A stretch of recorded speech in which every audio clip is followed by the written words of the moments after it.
Welcome to my student channel. आज मैं आपके सामने फोटोसिंथेसिस यानी प्रकाश संश्लेषण के बारे में फुल डिटेल में बात करने वाली हूँ। तो फुल डिटेल का मतलब यही होता है कि बच्चा पेपर में आ रहा है तो मैं उस चैप्टर को आपको कवर करवाने वाली हूँ।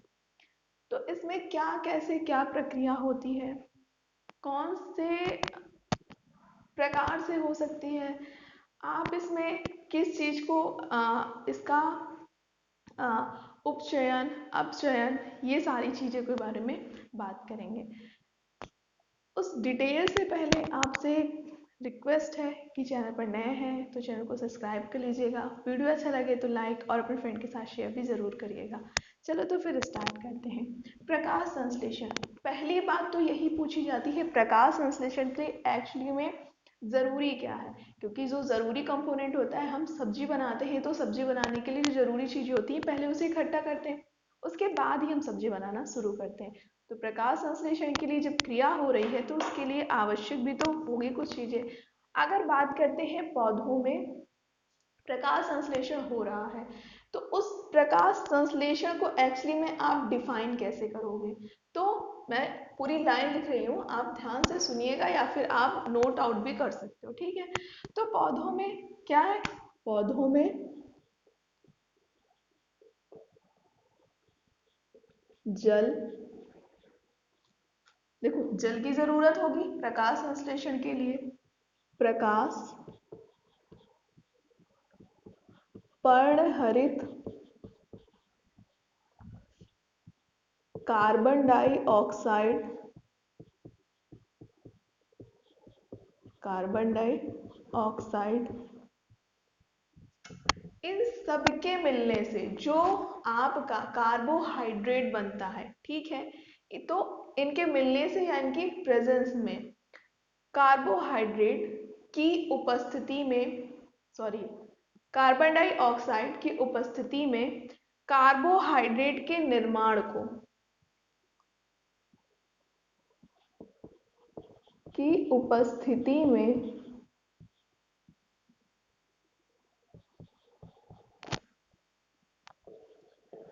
कार्बोहाइड्रेट के निर्माण को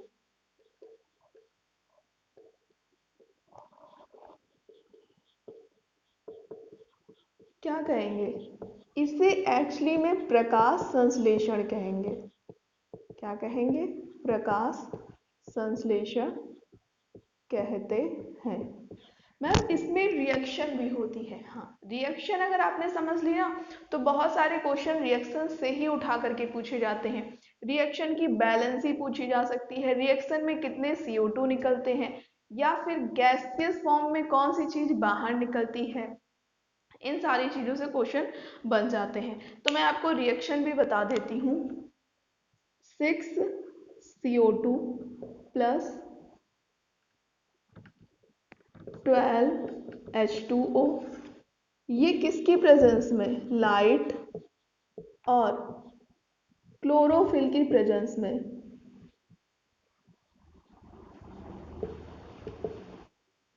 इन दोनों की प्रेजेंस में होता है तो क्या बनता है, ग्लूकोज C6H12O6, जिसे आप बोलते हो ग्लूकोज। और क्या बनता है, 6H2O और 6O2 यानी ऑक्सीजन। ये होती है पूरी इसकी रिएक्शन। कोई डाउट है कहीं पर भी जरूर पूछेगा। अब मैं बात करती हूँ प्रकाश संश्लेषण के लिए क्या आवश्यक है। मैंने क्या बोला, प्रकाश, एक एक पॉइंट मैं आपको बताने वाली हूँ, थोड़ा सा लंबा भी हो जाए कोई दिक्कत नहीं, कि प्रकाश संश्लेषण के लिए क्या क्या आवश्यक है। देखो इसके लिए पहले तो जल आवश्यक होगा, हाँ मैम। और क्या एग्जाम आवश्यक हो सकता है मैम, लाइट, सनलाइट। और क्या इंपॉर्टेंट होगा मैम, क्लोरोफिल भी इसके लिए इंपॉर्टेंट होगा।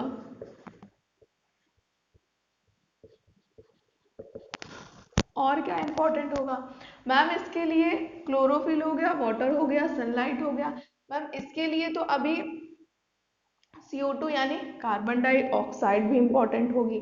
तो ये इसके इम्पोर्टेंट कंपोनेंट हो गए। प्रकाश संश्लेषण किसे कहते हैं ये भी मैंने बता दिया, important component. And reaction, reaction कैसे पूछ सकता है, किसका रिडक्शन हुआ है, किसका ऑक्सीडेशन हुआ है, ये अभी मैं आपको बहुत अच्छे से पॉइंट वाइज समझाने वाली हूँ, ठीक है। तो नेक्स्ट पॉइंट पे आ जाते हैं। देखो, जो दो प्रकार के पौधे होते हैं, एक तो स्थल पे पाए जाते हैं जहां पर हम रह रहे हैं, आप रह रहे हो, और एक होते हैं जो जल के अंदर पाए जाते हैं, समुद्रों में। सबको कार्बन डाइऑक्साइड की तो जरूरत पड़ती है, जैसे हमें ऑक्सीजन की जरूरत पड़ती है। तो हम समुद्र के अंदर जब कोरल्स देखने जाते हैं तो ऑक्सीजन सिलेंडर को लेकर जाते हैं, लेकिन क्या वहां पे जो प्लांट्स हैं वो कार्बन डाइऑक्साइड का सिलेंडर थोड़ी ना लिए हुए हैं, तो वो कहाँ से कार्बन डाइऑक्साइड ग्रहण करती हैं। तो मैंने क्या बोला, एक कौन से पौधे होते हैं, एक तो स्थलीय पौधे होते हैं और एक कौन से पौधे होते हैं, एक जलीय पौधे होते हैं।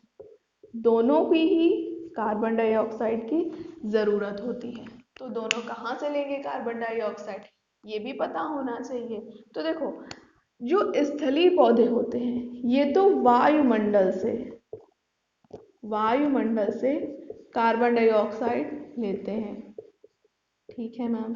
लेकिन जो जलीय पौधे होते हैं वो पानी यानी वाटर में घुली हुई जो कार्बन डाइऑक्साइड होती है उससे कार्बन डाइऑक्साइड ग्रहण करते हैं, जल में घुली CO2 लेते हैं। समझ आ रहा है आपको, कोई दिक्कत नहीं होना चाहिए। नेक्स्ट पॉइंट पर आते हैं। हाँ मैम, इसके लिए नेक्स्ट पॉइंट क्या होगा, देखो अब आपको पता होगा कि जो पत्तियां होती हैं, पत्तियां, ये लीफ समझ सकती हो, ये हो गया आपका प्लांट, ये प्लांट से निकली एक लीफ। इस लीफ का जो छोर होता है, छोर यानी कि सिरा, इस लीफ का जो सिरा होगा वहां से क्या होता है, वहां से परासरण होता है, किसका, जल का। तो मैं लिखती हूं पूरा पॉइंट टू पॉइंट कि पत्तियों की कोशिकाओं में, ठीक है, क्या लिखना है, पत्तियों की कोशिकाओं में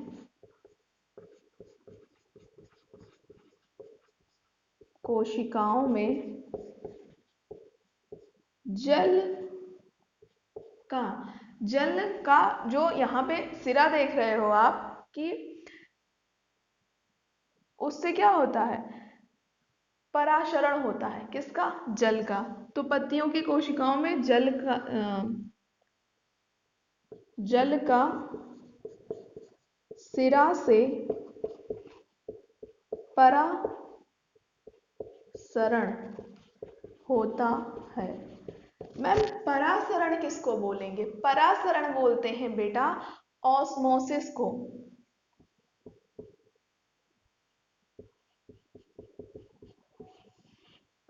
लेकिन मैम परासरण होता है तो इसका विषण भी होगा यानी डिफ्यूजन होगा।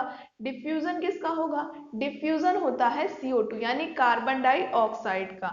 तो कार्बन डाइऑक्साइड का डिफ्यूजन यानी विसरण कहाँ होता है, कार्बन डाइऑक्साइड का वायुमंडल में ही विषण होता है, यानी वायुमंडल से ही विषण होता है। तो कार्बन डाइऑक्साइड का वायुमंडल से विसरण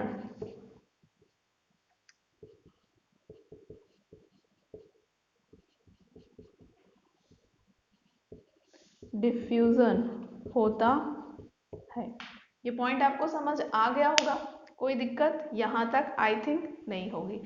अब हम बात करेंगे कि पौधे कहाँ से किस चीज को एब्जॉर्ब करते हैं और किस चीज को बाहर निकालते हैं। जो उनके लिए इम्पोर्टेंट होगा वो चीज तो ले लेंगे और जो इम्पोर्टेंट नहीं होगा उसको बाहर फेंक देंगे। जैसे कि हम लोग, हमारे लिए जो इम्पोर्टेंट होता है हम उसे खा लेते हैं और जो इम्पोर्टेंट नहीं होता, घास फूस थोड़ी ना हम लोग खाते हैं, तो उसको हम लोग बाहर फेंक देते हैं। नेक्स्ट पॉइंट पे हम लोग आ जाते हैं। तो नेक्स्ट पॉइंट क्या हो जाएगा, प्रकाश संश्लेषण के लिए जो जल होता है वो कहाँ से प्राप्त होता है, तो जल पौधों की जड़ों से प्राप्त होता है। मैम खनिज लवण ये भी जड़ों से प्राप्त होता है। लेकिन देखो दो चीज होती है, एक तो जाइलम होती है और एक फ्लोएम होती है। तो जो खाना बनता है वो सब ऊपर से आएगा, जल से जल जो होगा वो जड़ों से जाएगा, तो उसको जाइलम और फ्लोएम जो ऊपर से फ्लो होगा। ठीक है, तो बात यहाँ पे कह रहे थे कि पौधे जल को जड़ों से अवशोषित करते हैं। ठीक है, ठीक है मैम, ये तो पता है।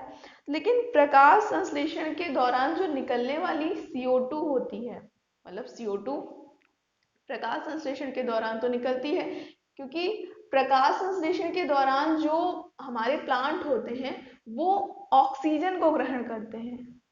ऐसा होता है कि नहीं? नहीं मैम, ऑक्सीजन तो निकालते हैं। तो ऑक्सीजन निकालते हैं, मैंने कब कहा नहीं निकालते हैं, लेकिन वो जो अपना भोजन बनाते हैं ना, उसमें ऑक्सीजन निकालते हैं। और रात को जब वो प्रक्रिया सनलाइट की अब्सेंस में होती है, तब वो CO2 को बाहर निकालते हैं और O2 को ग्रहण करते हैं। तो प्रकाश संश्लेषण के दौरान निकलने वाली O2 यानी ऑक्सीजन गैस, ये जल के अपघटन से प्राप्त होती है। जल यानी ये जो जल है, इस जल का जब अपघटन होगा तब आपको CO2 प्राप्त होगी। तो इस पॉइंट को आप लिख सकते हो कि प्रकाश संश्लेषण के दौरान, प्रकाश संश्लेषण के दौरान निकलने वाली O2 यानी ऑक्सीजन कहाँ से प्राप्त होती है? जल के अपघटन से प्राप्त होती है। ठीक है मैम, नेक्स्ट पॉइंट आपको मैं बताती हूँ। पत्तियों का जो हरा रंग होता है वो किस कारण से होता है? क्लोरोफिल के कारण। तो आप लिख लो,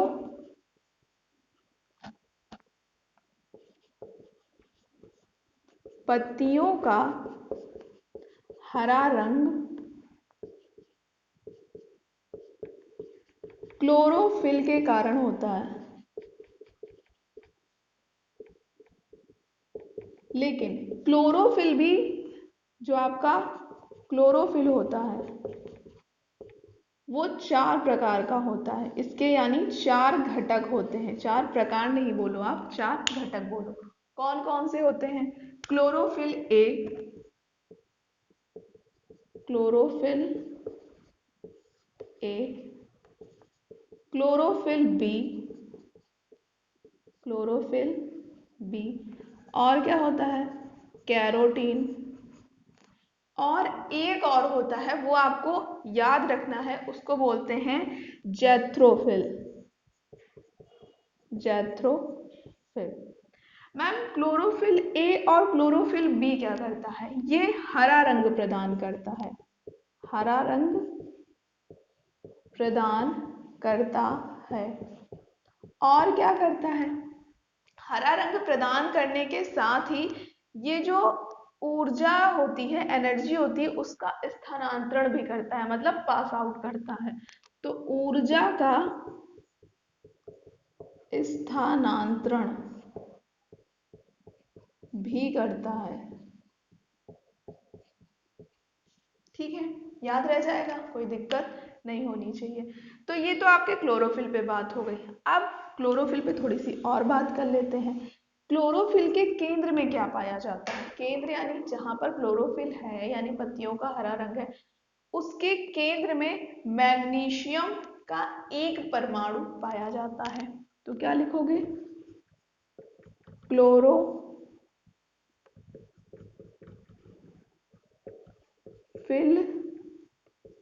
के केंद्र में मैग्नीशियम का एक परमाणु पाया जाता है।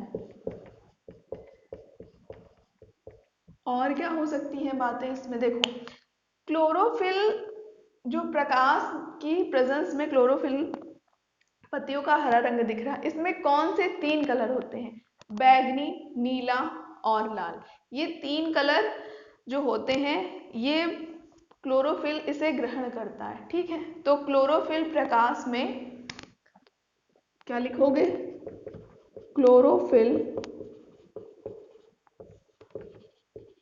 प्रकाश में बैंगनी, नीला और लाल रंग ग्रहण करता है।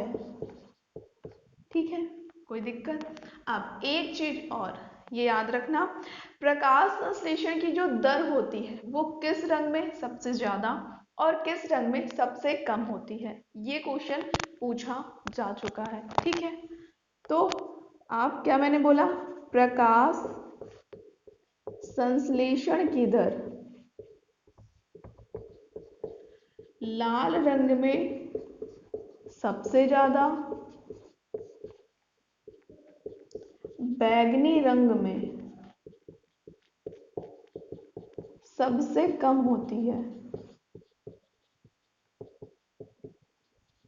ठीक है, कोई दिक्कत नहीं होनी चाहिए भाई। ठीक है, अब एक चीज और, अब मैं बात करती हूँ उपचयन और अपचयन, यानी ऑक्सीडेशन और रिडक्शन, इस पे बात करूंगी। ये बहुत इंपॉर्टेंट है क्योंकि इससे मल्टीपल टाइम क्वेश्चन पूछा जा चुका है। ऐसी कोई शिफ्ट हो जिसमें नहीं पूछा जा रहा है, वरना हर किसी शिफ्ट में पूछा जा रहा है, तो ये बहुत अच्छे से सुनना। ठीक है, प्रकाश संश्लेषण की जो क्रिया होती है उसमें अपचयन उपचयन अभिक्रिया है। ठीक है, प्रकाश संश्लेषण की जो क्रिया है वो उपचयन यानी ऑक्सीडेशन, अपचयन यानी रिडक्शन अभिक्रिया है। प्रकाश संश्लेषण उपचयन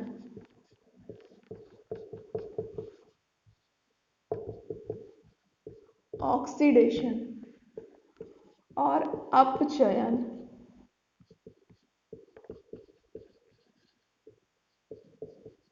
यानी रिडक्शन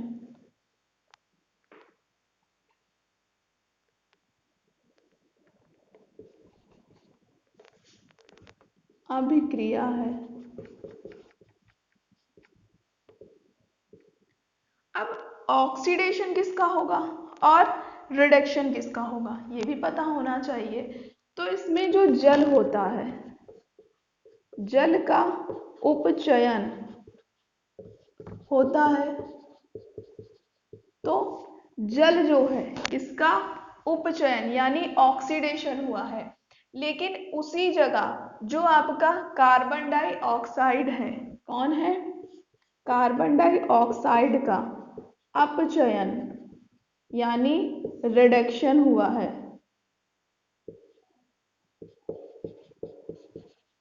याद रह जाएगा।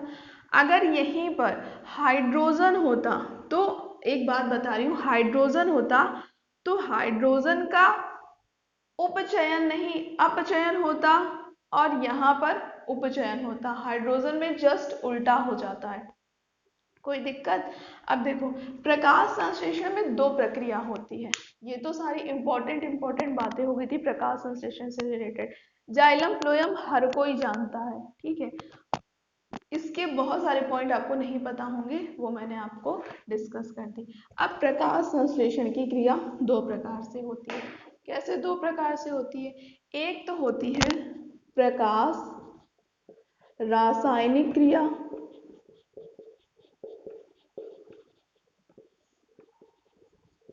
जिसे आप बोल सकते हो फोटोकेमिकल रिएक्शन, और एक होती है प्रकाश रासायनिक प्रकाशहीन क्रिया। क्या होती है?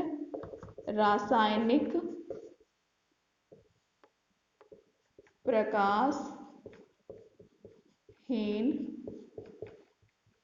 क्रिया, ये दो होती हैं। होती कहाँ पर है, क्या इनसे एनर्जी के रूप में बाहर निकलता है, उस पर बात कर लेते हैं।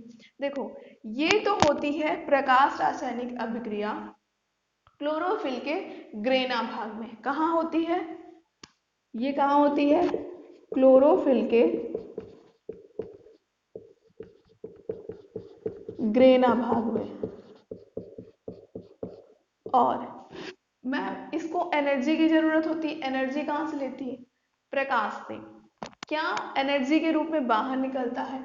तो एटीपी एडिनोसिन ट्राइफॉस्फेट, और एक चीज और निकलता है ADPHA, ADPH, सॉरी, NADPH, ये दो चीजें एनर्जी के रूप में बाहर निकलती हैं। और इन्हीं एनर्जी के रूप में बाहर निकलने वाली ये दो चीजें नेक्स्ट रासायनिक प्रकाशहीन क्रिया को प्रोसीड करती हैं, यानी आगे बढ़ाती हैं। तो ये क्रिया कहाँ होती है? ये क्लोरोफिल के स्ट्रोमा भाग में होती है। कहाँ पर होती है?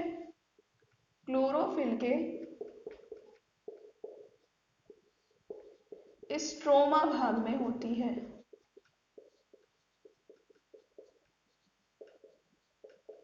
और मैम इससे क्या निकलता है? इससे एक तो स्टार्च निकलता है। तो जैसे मैं बता ही चुकी हूँ कि आपका कार्बन डाइऑक्साइड का अपचयन होता है। तो कार्बन डाइऑक्साइड के अपचयन के फलस्वरूप इससे शर्करा और स्टार्च बनता है। तो इससे क्या बनेगा? शर्करा और स्टार्च बनता है। ठीक है, तो ये आपकी हो गई प्रकाश संश्लेषण की पूरी एक एक पॉइंट मैंने आपको बता दिया भाई। अगर आपको ये वीडियो पसंद आया हो तो like, share and subscribe now. Thank you for watching video.